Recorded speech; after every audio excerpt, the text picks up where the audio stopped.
मेरा नाम आरोही है। मैं अपने माता पिता की इकलौती संतान हूँ।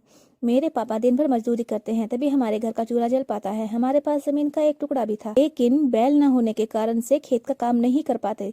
अगर बैल होते तो पापा आसानी से खेत में फसल उगा पाते, इसलिए हमारे खेत यूं ही बंजर भूमि की तरह पड़ा हुआ था।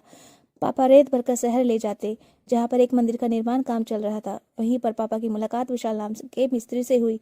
विशाल के पास 2 बैल की जोड़ी थी, जिसे वह बेचना चाहता था। पापा ने उसके बैल को देखा और बोले कि तुम्हारे बैल अभी जवान, साथ ही शक्तिशाली भी हैं, तो इनको क्यों बेचना चाहते हो। तब विशाल ने बताया कि उसको अपनी शादी करनी है, इसलिए बेचना चाहता हूँ। वैसे भी हमारे पास अब जमीन है नहीं, तो ये हमारे किसी काम के नहीं है। मेरे पापा को विशाल पहले से पसंद था, इसलिए पापा ने देर न करते हुए विशाल को कहा कि अगर तुमको कोई तकलीफ ना हो तो मेरी बेटी को तुम अपना लो और ये 2 जोड़ी बैल मुझे दे दो। मेरे पास 3 एकड़ जमीन भी है, वहां पर कुआं भी बहुत नजदीक है। बैल मिलने पर मैं खेती कर पाऊंगा और जीने में आसानी होगी, साथ ही तुम्हारे घर भी बच जाएगा। विशाल ने पापा की बात मान ली और बोला ठीक है, तुम मेरे बैल ले जाओ, बाकी बात कल तुम्हारे घर आकर करूंगा। अगले दिन विशाल हमारे घर आया और मेरे पापा ने 2 बैल के बदले मेरी शादी विशाल से करवा दी। फिर मेरी विदाई एक जोड़े में ही कर दी। पापा ने बोला कि बेटी भी घर से विदा हो गई, साथ ही जीने के लिए बैल घर में आ गई। ये सौदा कोई ज्यादा बुरा नहीं हुआ। बस मेरी माँ ही थी जो थोड़ी दुखी थी। बैल के गले की घंटी जब बजती तो माँ को मेरी बहुत याद आती, कभी कभी रो भी पड़ती थी, लेकिन मेरे पिताजी बहुत खुश थे। पिताजी बोले कि 2 साल हो गए, कुएं से एक डिब्बा पानी भी नहीं निकाला। आगे सर्दी भी आने वाली है, सर्दी से भी बैल को बचाना होगा। कहीं ऐसा न हो हमारे हाथ अब भी खाली ही रहें। यूं ही दिन बीतते रहे। मैं भी ससुराल में बहुत खुश थी। विशाल एक बहुत ही अच्छा संस्कारी पति है, वो मुझे पाकर बहुत खुश है। हम दोनों एक दूसरे के साथ बहुत खुश हैं। एक दिन विशाल बोला कि तेरे जैसी पत्नी 2 बैल के बदले मिल गई। मैं बहुत खुश नसीब हूँ, तू हंसती मुस्कुराती है और मेरा कितना ख्याल भी रखती है। मैंने कोई पुण्य किया होगा जो तुझे पा लिया है। विशाल ने मेरे लिए गांव में एक पक्का घर भी बनवाया। घर में मेरे अलावा सास ससुर और 2 देवर के साथ एक जेठ भी रहता था। घर में सभी बहुत ही अच्छे पैसे कमाने वाले थे। मुझे यहाँ अपने जीवन की सभी खुशी मिली। यहाँ से शहर भी कोई ज्यादा दूर नहीं था। जीवन में किसी भी तरह की कोई कमी नहीं थी। भगवान ने हमें 2 बच्चे दिए, सब कुछ अच्छा चल रहा था। अचानक हमारी जिंदगी में तूफान आया और हमारी हालत बहुत खराब होती गई। एक दिन मैं अपने बच्चों को झूला झूला रही थी, तभी अचानक मेरा छोटा देवर भागता हुआ बाहर से आया और बोला कि भाभी बहुत बुरा हो गया। भाई और तुम्हारे मम्मी पापा किसी काम से शहर जा रहे थे, तभी किसी गाड़ी से उनका एक्सीडेंट हो गया। एक्सीडेंट इतना खतरनाक था कि मौके पर ही तीनों की मौत हो गई। हॉस्पिटल भी नहीं ले जा सके। मेरी तो जैसी दुनिया ही उजड़ गई थी, कुछ समझ नहीं आ रहा था। कुछ दिन यूं ही दर्द भरे गुजरते रहे कि तभी मुझे ऐसी बात पता चली कि मेरे पैरों से जमीन ही निकल गई।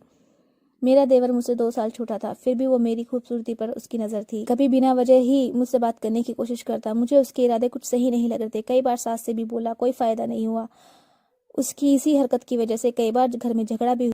मैंने बड़ी उम्मीद भरी निगाहों से कभी अपनी सास को तो कभी ससुर को देखा। मेरे जेठ की बीवी मर चुकी थी। तब मेरे जेठ ने बोला कि आरोही को कहीं जाने की कोई जरूरत नहीं, इसका घर है, ये जहाँ चाहे रह सकती है। उसके 2 मासूम बच्चे भी हैं।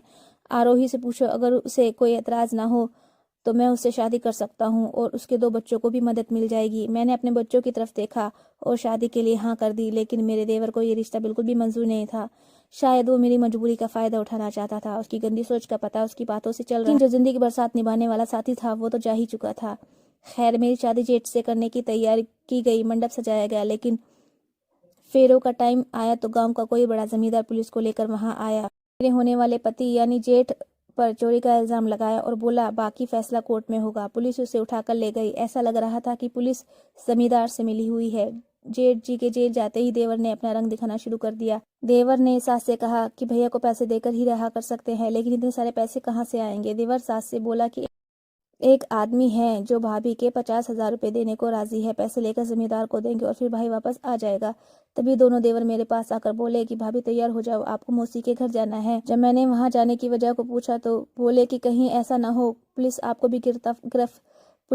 भी गिरफ्तार कर ले, इसलिए तुम्हारा यहाँ रहना सही नहीं होगा। मैंने कहा कि मेरी क्या गलती है जो मुझे लेकर जाएगी। तो एक देवर ने कहा कि पुलिस किसी की मजबूरी को नहीं समझती, अब हमारी इज्जत आपके हाथ में है। मैं उनकी बातों में आ गई, उनके साथ जाने के लिए राजी भी हो गई। जब बच्चों को ले जाने लगी तो देवर बोला कि मौसी बच्चों से परेशान हो जाएगी, इसलिए बच्चों को यहीं पर रहने दो। बच्चों से दूर होने के डर से मैं कांप गई थी। अपने दिल पर पत्थर रखकर दोनों के साथ चली गई। शाम तक दूसरे गांव पहुंचे, जहां पर कुछ आदमी पहले से ही हमारा इंतजार कर रहे थे। मेरे पूछने पर दोनों देवर ने बताया कि दोनों ने मेरा सौदा कर दिया, तुमको लोगों के साथ जाना होगा। मैंने बोला कि कम से कम एक बार मेरे बच्चों के बारे में तो सोचा होता।